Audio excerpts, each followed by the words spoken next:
시편 77편은 고난의 밤에 부르는 노래라는 별명이 붙어있는 시입니다. 고난의 밤에 부르는 노래. 이 시는 아마도 아삽 자손 가운데 한 명이 바벨론 포로 생활을 겪으면서 지은 시로 추정되는데 크게 두 문단으로 나눌 수 있습니다. 먼저 9절까지는 고난의 현실에서 우러나온 탄식을, 그리고 10절에서 20절은 구원 역사의 회고에서 우러나온 찬양을 이렇게 기록하고 있습니다. 오늘은 이 가운데서 2절 말씀에 대해서 잠시 살펴보겠습니다. 나의 환난 날에 내가 주를 찾았으며 밤에는 내 손을 들고 거두지 아니하였나니 내 영혼이 위로받기를 거절하였도다. 여기서 시인은 나의 환난 날에 내가 주를 찾았으며 밤에는 내 손을 들고 거두지 아니하였다 라고 고백합니다. 당시 유대인들은 하나님께 기도할 때 오늘 우리가 지금 하고 있는 것처럼 무릎을 꿇고 기도하는 것이 아니라 서서 두 손을 하늘에 번쩍 들고 하늘을 향해서 이렇게 기도를 드렸어요.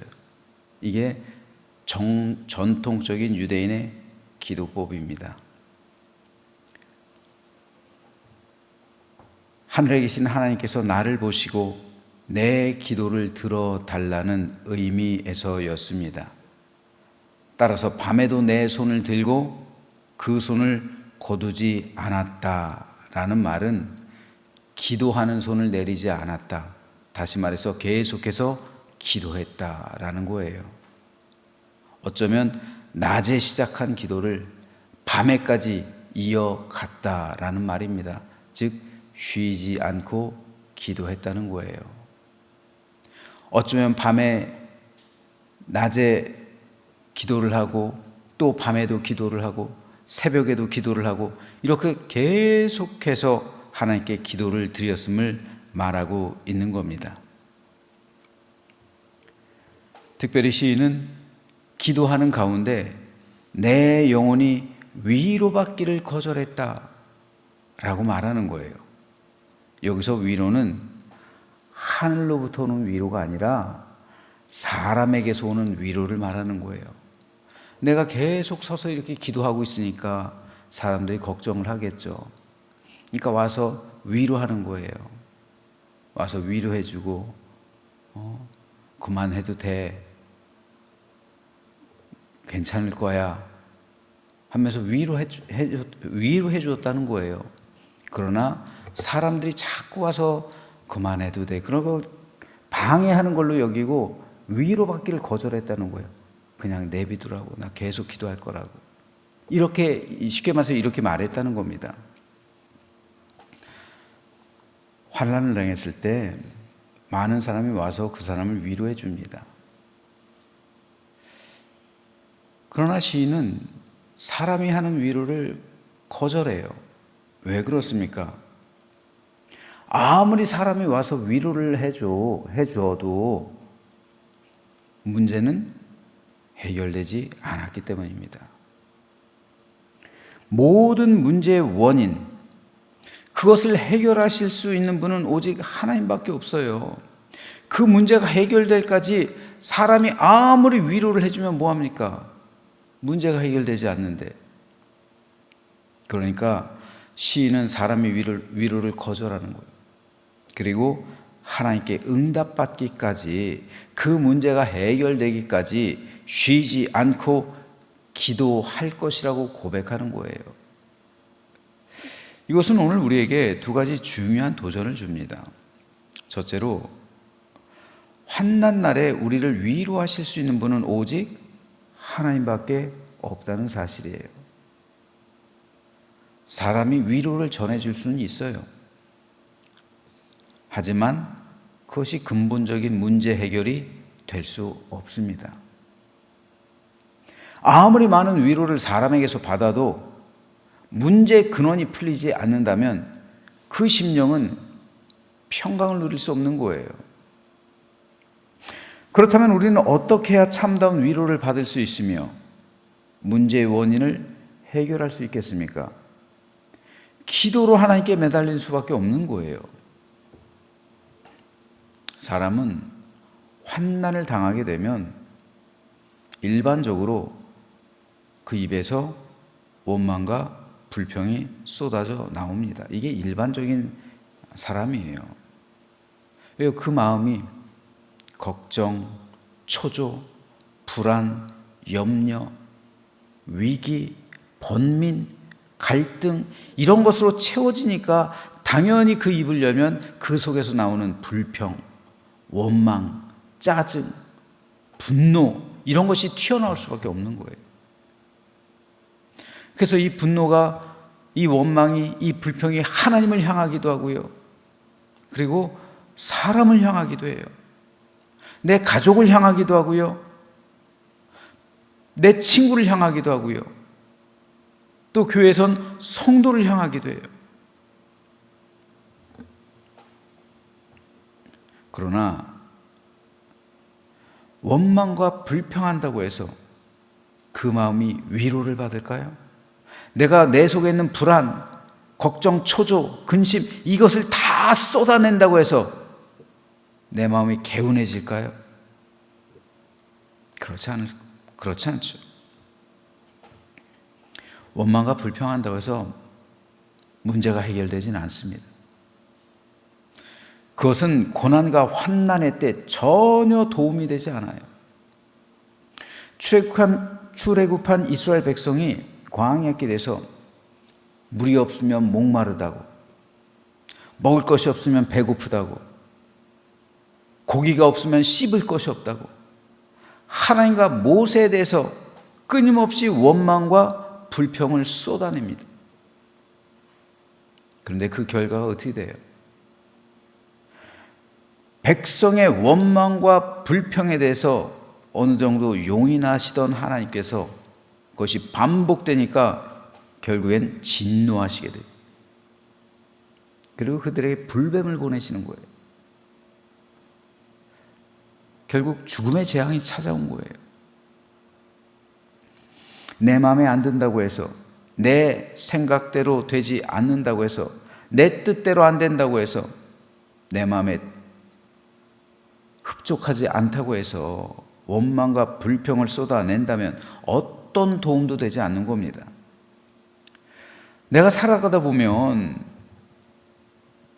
내가 당면한 이 상황을 극복할 수 없을 때가 있어요.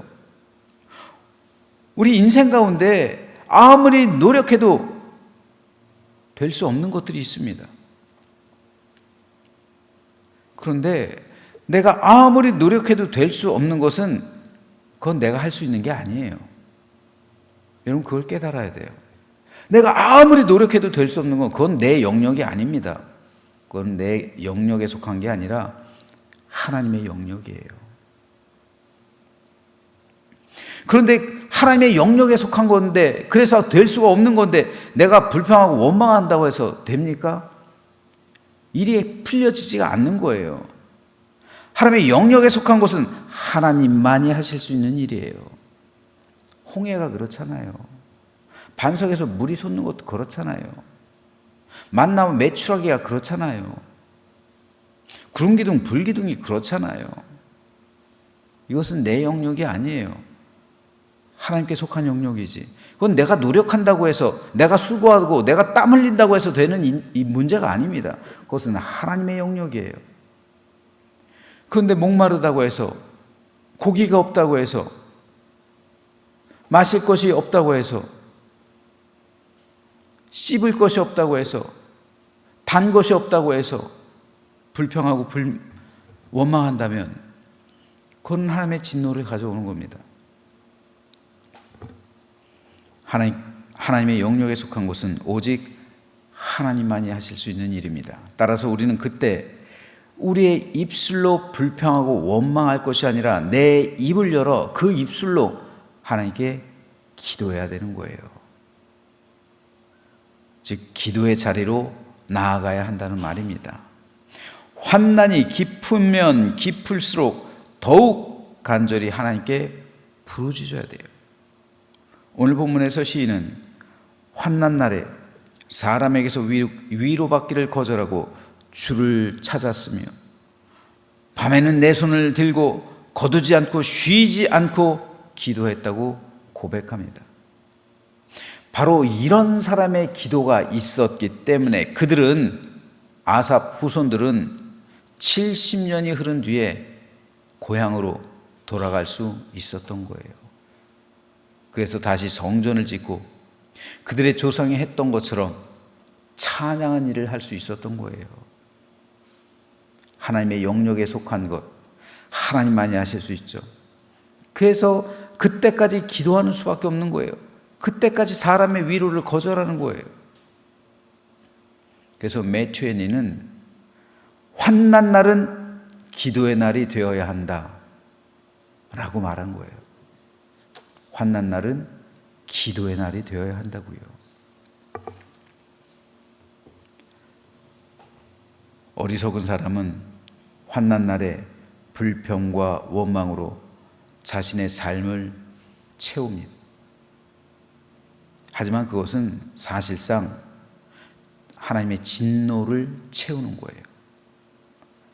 하지만 참된 믿음의 백성은 환난 날에 주를 찾고 하나님 앞에서 두 손을 들고 쉬지 않고 기도합니다. 만일 여러분이 하나님이시라면 누구에게 은혜를 베푸시겠습니까? 똑같은 환난과 역경을 당하고 있는데 어떤 사람은 불평과 원망을 쏟아내고 있고 어떤 사람은 두 손을 들어 하나님께 기도하고 있다. 여러분이 하나님이라면 누구에게 은혜를 베풀겠으며 누구를 사랑하시겠습니까? 당연하잖아요. 과천 음파 감리교회가 예전에 건축을 할 때 이야기입니다. 그 교회는 교회를 건축하면서 먼저 하나님 앞에 기도하자 성도를 독려했어요. 그래서 그의 교회 표어가 기도는 만능입니다. 이게 그의 교회 표예요. 제가 그 목사님 아는데 지금 은퇴하셨죠. 대단하신 분이었어요. 기도는 만능입니다. 이게 교회 표였어요. 그런데 몇 년 후에 기적적으로 교회 건축이 완성돼서 봉헌 예배를 드렸습니다. 그 다음에 봉헌 예배를 드린 후 교회 표가 무엇이었는지 아십니까? 기도는 만능입디다. 이거였어요. 기도는 만능입디다. 예. 고난과 환난의 상황 속에서 기도는 만능입니다를 외친 그 기도가 변해서 몇 년 후에는 기도는 만능입디다. 이게 교회 표어가 됐어요. 이것은 오늘 우리 인생 역시 마찬가지입니다. 지금 여러분 가운데 인생의 환난 가운데 계신 분이 있습니까? 그렇다면 지금 이 순간 기도는 만능입니다를 외치시기 바랍니다. 그래서 낮에도 밤에도 새벽에도 어느 때나 내 손을 들어 하늘 향해 하나님께 기도하시기 바랍니다.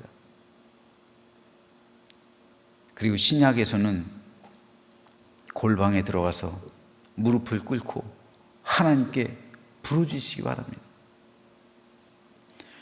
기도는 만능입니다를 외치시기 바랍니다. 쉬지 않고 기도하시기를 바랍니다. 이에 대해서 하나님께서는 약속의 말씀을 주셨잖아요. 너는 내게 부르짖으라. 내가 내게 응답하겠고 네가 알지 못하는 크고 은밀한 일을 내게 보이리라. 네가 알지 못하는 크고 은밀한 일이 뭡니까? 내 영역이 아니에요. 하나님의 영역에 속한 거예요. 하나님의 영역에 속한 것을 보여주시겠다는 것이잖아요. 그것으로 응답해 주시겠다는 것이잖아요. 그것으로 갚아주시겠다는 거잖아요. 기도에 대해서. 하나님께서 우리에게 환난을 주신 것은 어쩌면 우리로 하여금 부르짖게 하기 위해서인지 몰라요. 그래서 하나님을 체험하게 하기 위해서, 하나님의 능력을 경험하게 하기 위해서 하나님께서는 이런 어려움을 우리에게 허락하셨는지도 몰라요. 그리고 그 환난을 통해서 우리를 하나님께서 원하시는 사람으로 빚어가기 위해서 가장 먼저는 기도의 사람으로요. 그래서 하나님만을 의지하는 의지의 존재로 만들기 위해서 우리에게 이런 고난과 역경과 환난을 허락하시는지 몰라요. 아마 그럴 겁니다. 그럴 경우가 10중 8구일 겁니다. 그렇기 때문에 하나님께서 이미 기도를 통해 우리에게 여호와 일의 길을 예배해 두신 겁니다. 비록 기도의 응답이 우리가 생각하는 것보다 더디게 올 수 있어요. 우리는 조급하죠. 그러나 하나님의 때는 그러나 카이로스예요. 오늘 시인이 한 기도도요, 언제 응답됐습니까? 시인의 당대 때 응답이 안 됐을 수 있어요. 70년 후. 시인의 당대 땐 이 기도가 응답되지 않았을 수 있어요. 할아버지의 기도가 손주 때 가서 응답이 됐을 수 있는 겁니다. 내 생애에 응답이 되지 않을 수도 있어요. 그건 몰라요. 어떤 기도냐에 따라 다르겠죠.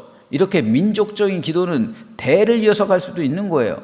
하지만 개인의 문제는 그건 모르는 겁니다. 개인의 문제도요.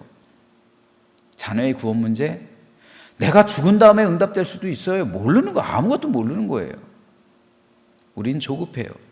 그래서 바로 지금 며칠 이내, 몇 주 이내, 최소한 몇 달 이내 우린 이렇게 하나님께 외치지만 하나님의 응답의 때는 모르는 겁니다. 언제가 될지 모르는 거예요. 하지만 기도의 응답이 더딜 수는 있어도 반드시 응답될 줄로 믿으시기를 주님의 이름으로 축복합니다. 응답이 더디 올 수는 있어요. 하지만 응답되지 않는 기도는 없다는 말입니다. 그러므로 언젠가 때가 되면 하나님께서 모든 문제를 풀어주시고 해결해 주시고 우리 기도에 응답해 주셔서 우리를 가장 선한 곳으로 인도해 주실 것이라는 이 사실을 확신하시면서 오늘 이 시간 하나님께 부르짖으시기를 주님의 이름으로 축복합니다. 그래서 기도는 만능입디다 라는 믿음의 체험, 그리고 하나님의 응답에 대한 확신, 그리고 하나님을 체험하는 가운데 이 믿음의 고백이 나의 고백이 되어서 기쁨과 즐거움, 참된 감사와 만족이 충만하며 우리 삶이 회복되고 찬양과 영광을 하나님께 올려드리는 우리 모두가 되시기를 주님의 이름으로 축원합니다.